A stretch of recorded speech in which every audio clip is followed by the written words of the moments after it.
ഇന്ന് ഞങ്ങളുടെ കമ്മ്യൂണിറ്റിയിൽ കുറച്ചു കാലം എക്സസൈസ് ചെയ്തിരുന്ന ഒരു സ്ത്രീയുടെ കുടുംബകഥയെക്കുറിച്ചാണ് ഞാൻ പറയാൻ ഉദ്ദേശിക്കുന്നത്. അതായത് കമ്മ്യൂണിറ്റിയിലെ ആളായതുകൊണ്ട് കൃത്യമായി വിവരങ്ങൾ വെളിപ്പെടുത്താൻ ഞങ്ങൾ ഉദ്ദേശിക്കുന്നില്ല. എന്തായാലും കൃത്യമായി അവരുടെ കുടുംബത്തിൽ നടന്ന ഒരു അനുഭവത്തെക്കുറിച്ചാണ് പറയുന്നത്.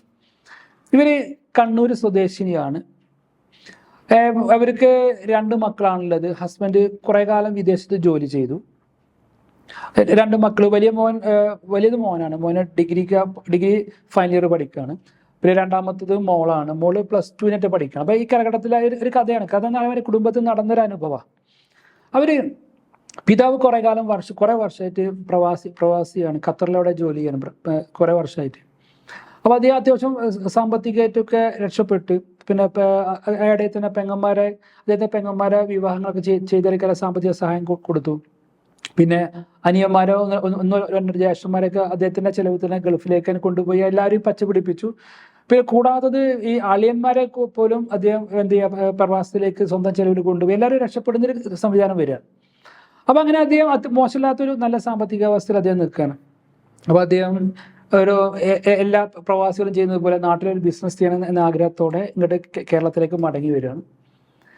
അങ്ങനെ അദ്ദേഹം കുറച്ചു കാലം പല ബിസിനസ് കുറിച്ചൊക്കെ ഒന്ന് പഠിച്ച് ഗവേഷണം നടത്തിയപ്പോൾ അദ്ദേഹത്തിന് പറ്റിയൊരു തീരുമാനം എടുത്തത് ടെക്സ്റ്റൈൽ മേഖലയാണ്. ഒരു ടെക്സ്റ്റൈൽസ് തുടങ്ങുന്നതാണ്. അങ്ങനെ അദ്ദേഹം കയ്യിലുള്ള എല്ലാ സമ്പാദ്യം ഉപയോഗിച്ചുള്ള ടെക്സ്റ്റൈൽസ് ആരംഭിക്കണം. കണ്ണൂരിൻ്റെ ഏതൊരു ടൗണിൻ്റെ ഭാഗത്ത് തുടങ്ങണം. ബിസിനസ് ആകുമ്പോൾ കൃത്യമായിട്ട് പരിചയമില്ലാത്ത ബിസിനസ് ആകുമ്പോൾ ചില പാളിച്ചകൾ വരാൻ സാധ്യതയുണ്ട്. അങ്ങനെ 1-2 വർഷത്തോളം ടെക്സ്റ്റൈൽ കച്ചവടം നല്ല രീതിയിൽ നടന്നു. കച്ചവടം നല്ല രീതിയിൽ തന്നെ നടക്കുന്നുണ്ട്. പക്ഷേ പ്രോഫിറ്റ് നോക്കുമ്പോൾ പ്രോഫിറ്റ് കാണാത്തൊരവസ്ഥ. അപ്പോൾ ഈ ടെക്സ്റ്റൈൽസിൻ്റെ തുണിത്തരത്തിൻ്റെ പ്രത്യേകത ഇത് കൃത്യമായിട്ടും ഇത് ഇടയ്ക്കിടയ്ക്ക് ട്രെൻഡ് മാറിക്കൊണ്ടിരിക്കും. ഈ ട്രെൻഡ് മാറുന്നതിനനുസരിച്ച് ഒരുപാട് സ്റ്റോക്ക് എന്ത് ചെയ്യും, കുന്നുകൂടി കിടക്കും. ഈ പഴയ സ്റ്റോക്കൊക്കെ വിറ്റഴിക്കണതുണ്ട്. ഈ ടെക്നിക്ക് ഇദ്ദേഹത്തിന് അറിയില്ലായിരുന്നു. അങ്ങനെ അദ്ദേഹം കുറഞ്ഞ കാലം കൊണ്ട് തന്നെ ഈ ടെക്സ്റ്റൈൽസ് അദ്ദേഹത്തിൻ്റെ ടെക്സ്റ്റൈൽ വലിയ നഷ്ടത്തിലേക്ക് പോവുകയാണ്. അങ്ങനെ അദ്ദേഹം വലിയൊരു കടബാധ്യതയിലേക്ക് എത്തിപ്പെട്ടു. ഇങ്ങനെ ഈ കടം വന്ന സമയത്ത് അദ്ദേഹം നേരത്തെ തന്റെ സഹായത്താൽ എത്തിപ്പെട്ടിട്ടുള്ള അളിയന്മാരോടൊക്കെ സാമ്പത്തിക സഹായം ആവശ്യപ്പെട്ടെങ്കിലും പലരും പല കാരണം പറഞ്ഞ് അദ്ദേഹത്തെ സഹായിക്കാൻ കഴിയാത്തൊരവസ്ഥയിൽ വരികയാണ്. അങ്ങനെ ഈ കുടുംബം വലിയൊരു കടത്തിൽ എത്തിപ്പെടുകയാണ്. അങ്ങനെ ഈ തുണിഷാപ്പ് കിട്ടുന്ന വിലക്ക് ഒഴിവാക്കിയിട്ട് ഈ കടം വീട്ടാൻ വേണ്ടി സ്വന്തം താമസിക്കുന്ന വീട് വരെ ബാങ്കിൽ വെച്ചിട്ട് അതിന് ആധാരം വെച്ച് ലോൺ എടുക്കുന്ന ഒരു വലിയൊരു കടത്തിലേക്ക് വരികയാണ്. അപ്പോൾ അങ്ങനെ ഇദ്ദേഹം വീണ്ടും ഈ പ്രവാസ ലോകത്തേക്ക് വീണ്ടും ജോലി ചെയ്യാൻ പോവാണ്. അപ്പം നമ്മുടെ കഥാനായിക ആണ് ഞങ്ങളുടെ കമ്മ്യൂണിറ്റിയിലേക്ക് എക്സസൈസ് ചെയ്യാൻ വരികയാണ്. കഥാനായികക്ക് ഏകദേശം 80 കിലോനടുത്ത് ഭാരമുണ്ട്. ഏകദേശം ഒരു 50-നോടടുത്ത് പ്രായമുണ്ട്. ഞാൻ പറഞ്ഞ 2 മക്കളാണുള്ളത്. അപ്പോൾ കഥാനായിക 2 മാസത്തോളം എക്സസൈസ് ചെയ്യുന്നുണ്ട്. ഞാൻ ശ്രദ്ധിക്കുന്നുണ്ട്. നമ്മുടെ കമ്മ്യൂണിറ്റിയിൽ രാവിലെ ചില ദിവസങ്ങളൊക്കെ വൈകുന്നേരമൊക്കെ വന്നിട്ട് കൃത്യം എക്സസൈസ് ചെയ്യുന്നുണ്ട്. ഇപ്പോൾ കഥാനായിക പറയുന്നത്, സർ ഞാൻ 2 മാസം എക്സസൈസ് ചെയ്തിട്ടും എൻ്റെ വെയിറ്റിലൊരു മാറ്റം വരുന്നില്ല. ഞാൻ പറഞ്ഞാൽ അങ്ങനെ വരാതിരിക്കാൻ സാധ്യതയില്ലല്ലോ. അപ്പോൾ നമ്മൾ കാര്യങ്ങൾ സംസാരിക്കാൻ പറഞ്ഞപ്പോൾ അപ്പോൾ സംസാരിച്ചപ്പോൾ അവർ പറയുന്നത് ഇങ്ങനെ ഹസ്ബൻഡ് വലിയ കടമുണ്ട്. ഈ കടം ഉണ്ട് മാത്രമല്ല മോന് ഡിഗ്രിക്ക് പഠിക്കാൻ ഫൈനൽ ഇയർ പഠിക്കാൻ മോനെ കുറിച്ചും അമ്മക്ക് സംശയമാണ്. മോൻ പല സമയത്ത് വരുന്നുണ്ട്. അവരെ കൂട്ടുകെട്ടും ശരിയില്ല എന്ന് പറഞ്ഞ് അമ്മക്ക് വലിയ ടെൻഷൻ കൂടുതലാണ്. അപ്പോൾ ഇവർ ടെൻഷനായിട്ട് ഇവരെന്ത് കുറേ ആവശ്യത്തിൽ അനാവശ്യ ടെൻഷനും കാരണം എന്ത് ചെയ്യും, അല്ലാതെ ടെൻഷൻ കാരണം അവർക്ക് ഉറക്കൽ കിട്ടുന്നില്ല. അപ്പോൾ ഞാൻ ചോദിച്ചു നിങ്ങൾ ഉറങ്ങുന്നത്? സർ അവർ പറഞ്ഞു സാർ ഞങ്ങൾ നേരത്തെ ഉറങ്ങാറുണ്ട്. പക്ഷെ എനിക്ക് എത്ര കടന്നാലും ഉറക്കം വരാറില്ല. ഞാൻ ഉറങ്ങണമെന്നുണ്ടെങ്കിൽ ഞാൻ നേരത്തെ 10-11 സമയത്ത് ഞാൻ കിടക്കും. പക്ഷേ ഞാൻ ഉറങ്ങണമെന്നുണ്ടെങ്കിൽ ചിലപ്പോൾ 2-3 മണിയാവും ഉറങ്ങണമെന്നില്ല. അതുവരെ ഇങ്ങനെ എന്ത് ചെയ്യുക, പലതും ചിന്തിച്ചുകൊണ്ടിരിക്കും. പിന്നെ ഉറങ്ങിയാൽ തന്നെ ഒരു 3 മണിക്ക് ഉറങ്ങിയാൽ തന്നെ 5-5:30 ആകുമ്പോൾ ഞാൻ എഴുന്നേൽക്കും ചെയ്യും. ഒരു ദിവസം 2-3 മണിക്കൂറേ ഞാൻ ഉറങ്ങുന്നുള്ളൂ. ഞാൻ പറഞ്ഞു അത് അങ്ങനെ പറ്റില്ല, ഉറങ്ങാതിരുന്നാൽ പറ്റില്ല. നിങ്ങളെ കടം അവിടെ കട്ടെ, മകനെ കുറിച്ച് ടെൻഷൻ അവിടെ കട്ടെ, ഉറങ്ങാതിരുന്നാൽ പറ്റില്ല. ഉറക്കം നിങ്ങൾക്ക് എന്താ നിർബന്ധം. ഞാൻ പറഞ്ഞു നിങ്ങൾ ഈ ഉറക്കത്തിന് ഷോർട്ടേജ് ആണെങ്കിൽ എന്ത് ചെയ്യുക, നിങ്ങൾ ആദ്യം ഒരു ഡോക്ടറെ കാണാം. അപ്പോൾ ഡോക്ടറെ കാണാൻ പറ്റില്ല. അത് ഞങ്ങൾ അടുത്തടുത്ത് കുടുംബങ്ങളെല്ലാവരും ഉള്ളതാണ്. ഞാനൊരു മാനസിക ഡോക്ടറെ കണ്ടു കഴിഞ്ഞാൽ അവർ എനിക്ക് ഭ്രാന്തെന്ന് പറയില്ല. നമ്മൾ ഭ്രാന്തല്ല, ഇത്തരം കാര്യങ്ങൾ ഭ്രാന്ത് എന്ന് പറയാൻ പറ്റില്ല. ഇത് ഉറക്കത്തിന് വെച്ച് നിങ്ങൾക്ക് ഈ മനുഷ്യനെ എന്ത് ചെയ്യും, ഇത്തരം ഘട്ടങ്ങളിൽ ഇങ്ങനെ കടം വന്നു കഴിഞ്ഞാൽ എല്ലാ മനുഷ്യന്മാർക്കും വരാവുന്ന ഒരു അസ്വസ്ഥതയാണ്. ഇപ്പം നിങ്ങൾ എന്ത് ചെയ്യാം, നിങ്ങൾ ഒരു മാനസിക രോഗ വിദഗ്ധനല്ല നിങ്ങൾ കാണേണ്ടത്. നിങ്ങൾ സാധാ ഡോക്ടറാണ് കാണേണ്ടത്. നിങ്ങൾക്ക് പനിയും ജലദോഷമൊക്കെ ഉണ്ടാകുന്ന സമയത്ത് കാണുന്ന ഡോക്ടറാണ് കാണേണ്ടത്. അപ്പോൾ എൻ്റെ നിർബന്ധത്തിന് വഴങ്ങിയിട്ട് അവർ ഡോക്ടറെ പോയി കാണുകയാണ്. ഇങ്ങനെ ഒരുപാട് കുടുംബങ്ങൾ നമ്മുടെ നാടുകളിലുണ്ട്. അത് ഒരു വലിയ കട ഉണ്ടായിരിക്കാം, പിന്നെ മറ്റേ വീട്ടിൽ നാട്ടിലെ മക്കളെ നിയന്ത്രിക്കാൻ പറ്റാത്ത അമ്മമാര്, പിന്നെ വീടിന്റെ എല്ലാ കാര്യങ്ങളും പഞ്ചായത്ത് അങ്ങനത്തെ ഓഫീസിൽ പോണ എല്ലാ കാര്യങ്ങളും അമ്മമാരെ നോക്കേണ്ടി വരും. അപ്പൊ അമ്മ വലിയ ടെൻഷൻ അനുഭവപ്പെടുന്ന ഒരുപാട് അമ്മമാരുണ്ട്.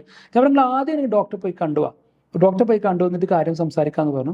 അപ്പോൾ അങ്ങനെ ഒരു ഡോക്ടറെ പോയി കണ്ടുവന്നു. ഡോക്ടർ ഇത്തരം കാര്യത്തിൽ ഞാൻ ഡോക്ടർ ചെറിയ ഡോസ് കുറഞ്ഞ മരുന്ന് കൊടുക്കും. ഈ ഫാമിലി പ്രശ്നങ്ങളൊക്കെ ആളുകൾക്ക്, ഇപ്പോൾ ഹസ്ബൻഡും വൈഫും തമ്മിൽ ഫാമിലി പ്രശ്നങ്ങൾ, അല്ലാതെ മറ്റു ഫാമിലി പ്രശ്നങ്ങൾ, അല്ലെങ്കിൽ എന്തെങ്കിലും ടെൻഷൻസ് ഒക്കെ ഉണ്ടെങ്കിൽ ഇത്ര ചെറിയ റിലാക്സ് മരുന്ന് കൊടുത്താൽ റെഡി ആവുന്നുള്ളൂ. പക്ഷെ അത് നമ്മളെ സ്വന്തം ഐഡിയക്കനുസരിച്ച് മരുന്ന് വാങ്ങി കഴിക്കാൻ പാടില്ല. ഡോക്ടറെ കണ്ടിട്ട്, സാധാ MBBS ഡോക്ടറെ കണ്ടാൽ മതി. അവർക്ക് അറിയാം, അവർ കണ്ടാൽ തന്നെ റിലാക്സിൻ്റെ മരുന്ന്, അല്ലെങ്കിൽ ചെറിയ ഉറക്കത്തിലെ ചെറിയ ഡോസ് മരുന്ന് ഒരു ഒന്നോ രണ്ടോ ആഴ്ച തന്നാൽ തന്നെ മാറാവുന്ന കേസുള്ളൂ ഇത്.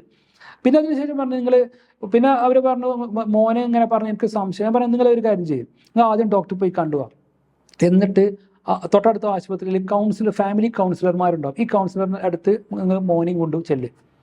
അപ്പോൾ അവർ ഞാൻ പറഞ്ഞ രീതിയിൽ അവർ അനുസരിച്ചു. ഒരു സാധാ ഡോക്ടറെ കണ്ടിട്ട് അവർ മരുന്ന് വാങ്ങി. മാത്രമല്ല ഫാമിലി ഡോക്ടറെ കണ്ടിട്ട് അവരെന്ത് ചെയ്തു, ഈ കൗൺസിലിംഗ് ചെയ്തു. ഞാൻ മനസ്സിലാക്കുന്നത് കൗൺസിലിംഗ് ചെയ്താൽ നല്ല തന്ത്രശാലി അയാൾ. അദ്ദേഹം മോനോട് കാര്യങ്ങളൊക്കെ പറഞ്ഞു, മോനെ അമ്മക്ക് ഇങ്ങനെ ടെൻഷൻ ഉണ്ട്, ഒന്നാമത് നിങ്ങളെ കടത്തെ കുറിച്ചുള്ള ടെൻഷനാണ്, പിന്നെ നിന്നെ കുറിച്ചും ടെൻഷൻ എന്ന് പറഞ്ഞപ്പോൾ കുട്ടി വലിയ പ്രശ്നം, പിന്നെ മനസ്സിലായി കുട്ടി പ്രശ്നക്കാരൊന്നും അല്ലായിരുന്നു, അത് അമ്മയുടെ തോന്നലുകളായിരുന്നു. അപ്പോൾ കുട്ടി എന്ത് ചെയ്തു, നല്ല രീതിയിൽ സംസാരിക്കാനും പറ്റി. പിന്നെ അവർ 2 ആഴ്ച കഴിഞ്ഞ ശേഷം എനിക്ക് വിളിച്ചു, സാറേ ഇപ്പോൾ ഉറക്കമൊക്കെ ഏകദേശം റെഡി ആയിട്ടുണ്ട്, ഇപ്പോൾ ഉറക്കം ഞാൻ നേരത്തെ ഒരു 10-10:30 ആകുമ്പോൾ കിടക്കുന്നുണ്ട്, രാവിലെ ഒരു 6 മണി സമയത്ത് എഴുന്നേൽക്കാൻ നല്ല ഉഷാറായിട്ട് ഉറങ്ങുന്നുണ്ട്, അപ്പോൾ മോനൊക്കെ ഇപ്പോൾ ഓക്കെ ആണെന്ന് പറഞ്ഞു. അപ്പോൾ ഞാൻ അവരോട് പറഞ്ഞു, നിങ്ങളെ പരാതി എനിക്കറിയാം, അതായത് നിങ്ങൾ 2 മാസം എക്സസൈസ് ചെയ്തിട്ട് വെയിറ്റ് കുറയുന്നില്ല. ഈ വെയിറ്റ് കുറയാതിരിക്കാനുള്ള കാരണം നിങ്ങളെ ടെൻഷനാണ്. ഈ ടെൻഷൻ ചെറിയ ടെൻഷനൊക്കെ ആണെങ്കിൽ ഒരു നിയന്ത്രിക്കാൻ നോക്കുക, സ്വയം നിയന്ത്രിക്കാൻ നോക്കുക.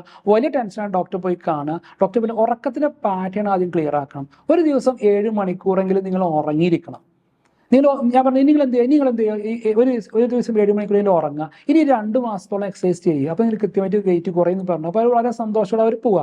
അപ്പോൾ ഈ വീഡിയോ കേൾക്കുന്ന ആളുകൾക്കും ഇങ്ങനെ അനുഭവം ഉണ്ടായിരിക്കും, അവർ എക്സസൈസ് ചെയ്യുന്നുണ്ടോ, ഭക്ഷണം വളരെ കുറച്ച് കഴിക്കുന്നുണ്ടാവുള്ളൂ, പക്ഷെ അവർ വെയിറ്റ് ഒരിക്കലും കുറയുന്നില്ല. പൊതുവെ സ്ത്രീകൾ പറയുന്നൊരു പരാതിയാണ് എന്ത്, ഞാൻ ഭക്ഷണം വളരെ കുറച്ച് കഴിക്കുന്നുള്ളൂ, തടി കൂടി വരികയാണ്. ഈ തടി കൂടാനൊരു പ്രധാന കാരണമാണ് ഉറക്കത്തിന്റെ പാറ്റേൺ ക്ലിയർ ആക്കേണ്ടതുണ്ട്. കൃത്യമായിട്ട് ഉറങ്ങേണ്ടത്, ഒരു ദിവസം 7 മണിക്കൂറെങ്കിലും ഉറങ്ങേണ്ടതുണ്ട്. അതായത് ഈ സ്ട്രെസ് അല്ലെങ്കിൽ മാനസിക സംഘർഷം അല്ലെങ്കിൽ ഈ ടെൻഷനും ഉറക്കവും തമ്മിൽ കണക്റ്റഡാണ്. ടെൻഷൻ വന്നു കഴിഞ്ഞാൽ നമ്മുടെ ശരീരത്തിലെ കോർട്ടിസോൾ എന്നുള്ള ഹോർമോൺ വല്ലാതെ അധികമായിട്ട് ഉൽപ്പാദിപ്പിക്കും, ഹോർമോൺ വലിയ വേരിയേഷൻസ് വരികയും അത് ഉറങ്ങാതിരിക്കാൻ കാരണമാകും. അപ്പോൾ ടെൻഷൻ വന്നു കഴിഞ്ഞാൽ എന്ത് ചെയ്യും, നേരെ ഉറക്കത്തിലെ ബാധിക്കും. അത് നമ്മൾ ഘട്ടമായിട്ട് എന്ത് ചെയ്യും, ഒരു പ്രത്യേക മാനസികാവസ്ഥയിൽ എത്തും. അങ്ങനത്തെ സ്ത്രീകൾ എന്ത് ചെയ്യും, വളരെ കുറച്ച് ഭക്ഷണം കഴിച്ചാൽ തന്നെ തടിച്ച് വരുന്ന ഒരു അവസ്ഥ ഉണ്ടായിരിക്കും. അപ്പോൾ ഇതുപോലെ സ്വന്തമായി ഇതുപോലുള്ള അനുഭവങ്ങൾ ആളുകൾ താഴെ ഒന്ന് കമന്റ് ചെയ്യുക. മറ്റൊരു വിഷയമായി നാളെ കാണാം. Okay, thank you.